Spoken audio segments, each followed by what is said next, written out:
Hello, welcome to The Ordeal. If you like my videos, please drop a comment on them, drop a like on them, subscribe to my channel. I really appreciate the support. So, I watch a YouTube personality named Tim Pool. If you don't know who he is a man in his 30s who comments on news, the news that's happening in this country, around the world, adds his opinion to it as well. And often I agree with him, but there seems to be one area where we disagree quite a bit. And in this video here he put out the other day, he just like kind of loses it, and I'm like, whoa, what's going on? That area is universal health care. Now, to be fair, sometimes the way he talks about universal health care, it seems like he thinks it is a system where as long as you're in that country that provides universal health care, no matter what the reason you're there for, you can receive health care if you're injured or ill. When I say universal health care, I mean citizens can access the healthcare system. In this country, probably citizens and permanent residents would be allowed to access the system. In other countries, I don't know if it's going to be that liberal. Maybe other countries couldn't afford to allow permanent residents to access. I mean, of course, these people can still get health care if they pay for it. I mean, it's not like we're saying you can't get any health care at all. No, but I mean, if you're here, if you're an illegal citizen, if you are here visiting on an invalid visa, then no, we're not going to provide health care for you. But if you're here legally, if you're a citizen in the other country, yeah, I think we should figure out some way of giving access to all the people. At least some sort of minimum access, at the very least. And I know a lot of people disagree with me on that, and I know there's problems with universal health care. You can look at other countries that do it: Canada, Europe, Japan. And there are problems with their system, but there's problems with our system too. Our system is not perfect either, so it's kind of like 6 of one, half a dozen of the other. Which one do we choose? And I think that we need to hedge our bets on the side of, hey, let's let it happen for everyone, because then we're not leaving anybody who needs the healthcare out. Because virtually everyone is going to need healthcare at some point in their lives. Virtually everybody. Right? There's maybe one person in a million who doesn't need healthcare. They're born with a midwife and they die shortly thereafter. But everyone else is going to be, utilizing the healthcare, or maybe they're born with a midwife and they live for decades and they don't ever go to a doctor, and then suddenly they have an accident, boom, and they're dead right away. I'm sure that those situations happen, but those are by far the exceptions, not the rule. So let's look at what Tim has to say here. But now we can see what's going to happen to all these people who think healthcare is a human right. Okay, go to the hospital. And they're going to say, I'm sorry, there's no room. We're out of ventilators. We're out of beds. Okay. If you run out of something, that doesn't mean you don't have the right to that thing normally. In the United States, we have the right to bear arms. We have the right to weaponry, right? To own a firearm. But if the gun manufacturers stop making guns and we run out of guns, then you still have the right to own a gun, but you have to figure out how to get one. It's not that you've lost that right, it's just that there's no way of fulfilling that right. We can look at freedom of speech, the number one right for human beings in the United States. We can look at that. You don't have the right to maliciously lie. Like, I don't have the right to lie to you and say, hey, look, I got this awesome property. It's a steal. You want to buy it? $10 an acre, it's 100 acres. And I lie to you and I just take your money and run. Or I give you the land and it's like a sinkhole, right? That's illegal. You can't maliciously lie. So freedom of speech is not absolute either. And maybe it should be. Maybe we should have that. I've heard that in Eastern Europe, the countries are like that. That in Eastern Europe, you can maliciously lie. It's up to the customer or the buyer to figure out if you're telling the truth or All right, so there's his first point, just completely shattered. Let's see what else he has to say. To anything because it doesn't exist. Okay, so he says it doesn't exist there. He says you don't have the right to anything because it doesn't exist. By the way, the name of this video is, if you can't see it at the top here, it's Leftist Ideology is Eating Itself as Major Liberal Strongholds Get Slammed by Coronavirus.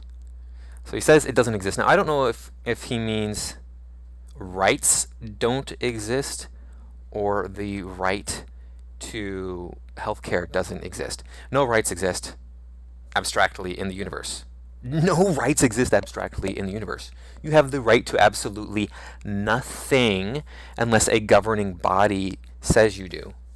An authoritative group says, hey, you have these rights. You have the right to absolutely nothing unless an authoritative group says you have those rights. The rights that we have in the United States are different from the rights they have in China. That's why we were hearing stories about, hey, the government just came up to my apartment, barred the door shut, and I couldn't get out, and then, hey, they came to unbar the door 14 days later, and we were both dead. In China, that's what was happening, right? In response to the COVID-19, they were barring the doors of these apartments shut, and the people were dying inside because they didn't have enough food. You couldn't do that in the United States. That would be considered murder. It would be a violation of freedom, and it would be a violation of life. So I don't know if he's saying healthcare, the right to healthcare doesn't exist, or all rights in general don't exist. But let's see what he has to say next. That's the funniest thing to me. You know what I always say, and many of you may be familiar with this, but for those that aren't, go into the middle of woods, buck naked. All right, let's say you're dropped in the middle of the woods, you're buck naked. Tell me about your rights. All right, I'll tell you what, you can yell, you can say whatever you want. Okay, so he develops this weird hypothesis. You're in the middle of the woods with nothing. What are your rights? Well, am I in a country? Because the country is going to tell me what my rights are. He says the first right is you can yell. No, I don't have the right to yell if there is a law that says you don't have the right to yell. If I'm in a country, are you talking about pre-civilization when there were no countries? Then there was no governing body giving me, no authoritative body giving me rights. It was just anarchy, and I could do whatever I wanted to do. Yay! So I can yell, according to him. All right, what's giving me that right? No one can stop you. Somebody could stop me. If there was somebody else there, and they hit me over the head and said, don't do that, I might think twice about yelling and saying whatever I want. You can defend yourself. You can freely move around. You can literally eat whatever you want to eat. Those are your rights. He says those are your rights there, right there. I can defend myself, I can move around, and I can eat whatever I want. No, no, and no. Again, if there's somebody there stopping me from doing those things, or if there's a cliff that I can't walk off of, right? I can't move through that, but we'll just stick it to just like people stopping me from doing stuff. Yeah, if I'm in the woods by myself and there's nobody around, I can do whatever I can get away with in the woods. But that doesn't mean I have the right to do those things. If somebody catches me doing those things, and if they're a violation of the law, I could get into big trouble, right? If I want to rob a bank, I can do that as long as I'm willing to accept the consequences. Or if I have an airtight way of getting away with robbing that bank. It's not a right of mine, but I can do whatever I want to do as long as I'm willing to accept the consequences. And you have a right to protect yourself, to be safe. So if an animal comes at you, you protect yourself. If another person does, you still have the right to protect yourself. Okay, so why would I be allowed to protect myself against an animal or another person? What gives me the ability to do that? Does the animal have fewer rights than I do in that situation? I'm on the animal's turf at that point, right? If there's a cougar and we're in competition for food, me and that cougar, and the cougar says, I'm not going to compete with this guy, I'm just going to eat him. Okay, do I have the right to say, no, cougar, you must die in order for me to live? I just think about universal life, right? Which life is more valuable? How do you determine what life form is most valuable? So let's just think about that for a second. There's an abstract idea. Tim wants to do this abstract idea stuff. Which life form is most valuable? That could be the last cougar on Earth. Is that cougar's life more valuable than mine? So, do I have the right to defend myself against an animal? No, there's no reason to believe that I would necessarily have that right. I probably would defend myself against the animal. Not saying that I wouldn't, and I'm not saying that you shouldn't either if you're in that situation. But do I have the right to defend myself? That's a different story. Do I have the right to defend myself against a human aggressor? There are countries in this world where I do not have the right to defend myself against human aggression. That what I have to do is allow the person to aggress against me. I can use nonviolence resistance when the person is done aggressing, or during the aggression, I suppose. I can contact the authorities and allow them to stop the person from harming me. That's the way, my understanding, that's the way it is in some countries. You're not allowed to defend yourself even if somebody is attacking you. I looked into going into the Peace Corps, and that was one of the things I brought up during, I went to a little orientation, and that's one of the things I brought up, and they're like, yeah, there's countries where you're not allowed to defend yourself. Here in the United States, it's like, whatever, somebody comes at you, yeah, beat them down. But in the rest of the world doesn't feel that way necessarily.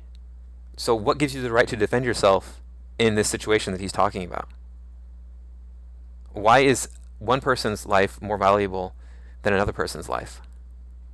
Now, again, I'm not saying you shouldn't defend yourself in that situation. If somebody comes at you, I don't care even if I was in a country where it was illegal for me to defend myself. I'm probably going to defend myself. There's a really good chance that if somebody comes at me, I'm going to do whatever I can to keep them from hurting me. Let's see what else Tim has to say here. What about housing? Where's your right to housing? Is it the stump that's been hollowed out? You know, an old big stump? Yeah, okay, I guess that's it. You can go in a cave. No, you want a house? Well, someone has to build that. And we're back to my point about, look, if the gun manufacturers, if they stop making guns when we run out of guns, even though I have the right to own a gun, and I can't get one, that doesn't mean I don't have that right anymore. If you have the right to housing, but there's no more houses, okay, you have the right to housing, but there's just none for you right now. We'll figure out a way to get you one. In this scenario where you're like free in the woods, build your own house. Is somebody going to stop you? Do you have the right in this scenario that he's talking about here to not build a house? Is somebody stopping you? Is somebody saying it's okay? Go ahead and build a mansion if you want to in the woods. You know, I don't understand where this is, like he's lost his mind when he talks about this. I don't get it. He's usually really calm and rational, but when he talks about universal health care, him and his buddy Adam, he's got his buddy Adam on his show. Adam's just like, oh, look, I watch what I eat, so I'm healthy, so, you know, it's not fair that I have to pay for your health care. I'm like, dude, you could get into an accident right now. You can get an autoimmune disease tomorrow. Autoimmune doesn't care. Yeah, you have a healthier diet, so therefore maybe you're less likely to get an autoimmune disease, but that happens. Still, you could get lupus tomorrow. Boom. You could die from lupus. I knew a guy who died from lupus. He was 27 years old, dead from lupus. Dead. One day. Like, got lupus, 3 months later, dead. That's it. I knew a 70-year-old guy who got lupus and died too. Lupus just happened. So, you know what? Just, you can't stop these things from happening. You're going to get sick. You're going to get injured. No matter how careful you are, no matter how healthy you are, if we cured all disease tomorrow, you would eventually get into some sort of accident. You might live for 1,000 years, but something's going to catch you. Something big is going to hit you on your head, and that's it. You're done. Eventually, I mean, that's just the way it is. The odds are not in your favor. So how could it be a right if it doesn't exist? What about healthcare? You're walking around, you're alone. There's no right to healthcare. There's no healthcare to be provided by anybody. And let's say you fall down and break your leg and you see another person, you say, hey you, healthcare is my human right. Get over here and fix my leg. They're going to walk over to you, take whatever stuff you might have, and leave. What? Why would they do that? If I were in the woods alone, and I was like, hey, there's another person. That person's like, dude, help me, my leg is broken. I'm probably going to try to help that person. Not because I'm, like, necessarily so altruistic. I am pretty altruistic. I try to help people when I can. But look, if there's two of us trying to survive in this wilderness, we probably have better odds than one person alone. This person might have useful knowledge. So it's just a practical thing to be like, hey, I'm going to try to help you if I can. From a practical point, hey, if the mountain lion attacks, the cougar attacks us, there's two of us to defend against it this time instead of just me, right? You might know some stuff about survival that I don't know. There's just so many good reasons to help this person beyond just being a good human being. Yeah, there are some jerks out there who might take your stuff. I think that most people are going to try to make the best out of that situation for both people. This is nothing new, right? People have been helping each other since the dawn of humanity, and people are going to continue helping each other way into the future. So it's not a right. It's a privilege that someone else would provide to you their time, energy, and labor to help you. You cannot. All rights are privileges. So all rights are privileges. He gets into this. I think this is basically it. We can listen a little bit longer, and then I'll give my final thoughts here. Force people. Of course, that's what Bill de Blasio Yeah. wants to do. Talking about Bill de Blasio, I think he's the mayor of New York who wants to bring in nurses and doctors to give everyone COVID-19 treatment. This is actually essential for the entire country and the world because we need to stop the spread of this outside of New York. We got to contain it within New York, and the only way we can do that is to bring in more healthcare workers at this point. So he thinks that, there has to be a thing that exists for you to have that right. There has to be a physical object that exists for you to have that right. When he talks about the right to housing, that's one of his things. I'm like, this doesn't make any sense. I don't know where he's getting these notions from. The fact of the matter is, in the Constitution, it says we have the right to life, liberty, and the pursuit of happiness. Okay, if you have a deadly disease, but you cannot get health care because the prices are exorbitant. Like if you have a disease, you're like, this disease is definitely going to kill you in 6 months. Here's the cure. We got the cure for you. We're going to present it to you right here, right now. It costs $2 million. There's no discount. Are you kidding me? Suddenly I don't have the right to life anymore. So I have the right to life in the United States as long as I don't get sick. I have the right to life in the United States as long as I don't get into an accident that is life-threatening. I can afford the health care for it, right? So right to life right there is not getting health care is an infringement on my right to life. What about liberty? There are people who have conditions that are treatable that with regular treatment will allow them to function basically normally. They would be free to do whatever they want to do, just as a normal human being would.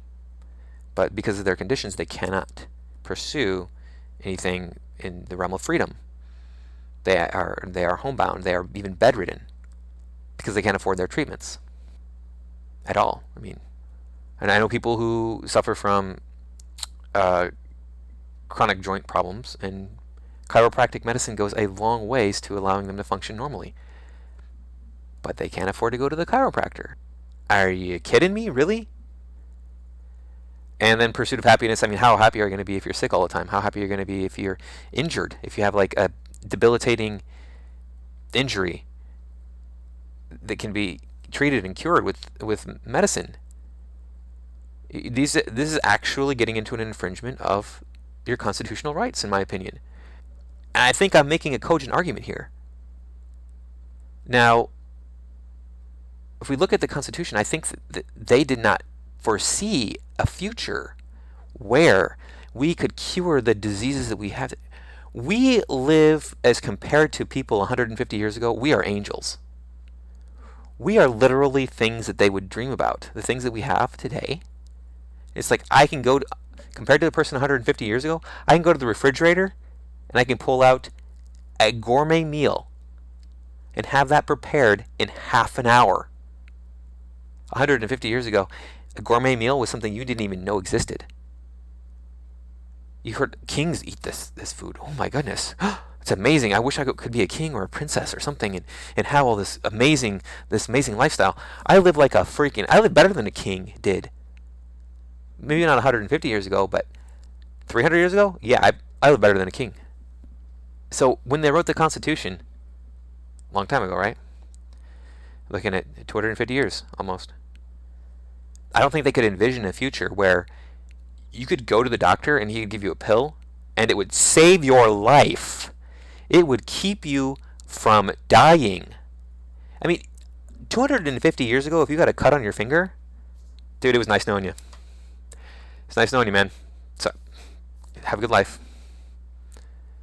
Because of this little thing called infection. Now, they could treat it in some ways. I don't know my anthropology well enough to know if they were using honey in the United States 250 years ago to rub into infections, or sugar. Sugars will work, honey will work to cure, to keep a cut from getting infected. But I think that's why healthcare is not one of the rights that is listed in the Bill of Rights because everybody had bad teeth. Everybody had rotten teeth in their heads. So they were taking opium. Everybody drank alcohol. Why? Because the water would give you parasites. So you drink grog all day long to keep from getting parasites. Yeah, it's a different world than when the Constitution was written. So I think that we need to reflect on this universal healthcare idea a lot more stringently than we have. And one other thing that I want to point out about this is look at all the money. We have so much money in this country. More money than any other country ever in the history of humanity. Look at the things we throw our money into. We waste our money on. These wars in Asia that cost how many? $30 trillion or something? In Afghanistan and Iraq and Iran, all these Qatar, all these places where we're sending our military. How many trillions of dollars does that cost us? And we can't afford health care. Okay, yeah, all right.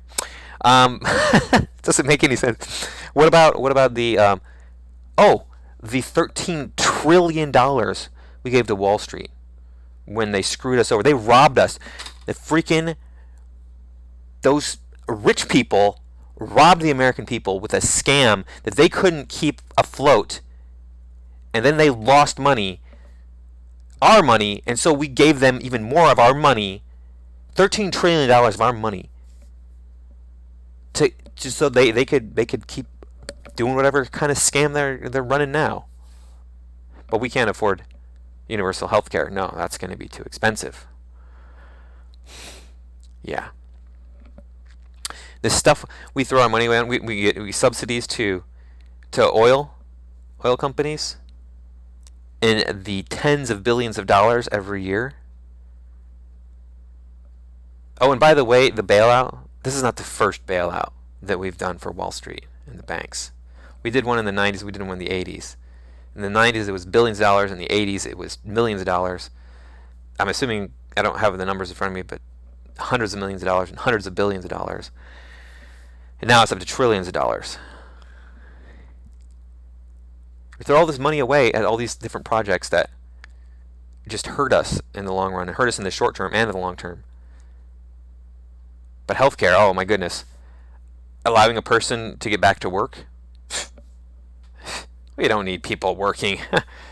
Let them die in the streets, it's fine. Let them collect welfare. Let them collect unemployment. Let them collect disability insurance. I pay disability insurance here in California. We have disability insurance. I pay it. If we had universal health care, maybe my disability insurance would go down. So, anyway, he seems to lose it a little bit when he's talking about universal health care. Check out his channel. He's got a lot of interesting things to say. He's got a couple other people that work with him. He's got 3 different channels: Timcast IRL, and Tim Pool. They're all on YouTube.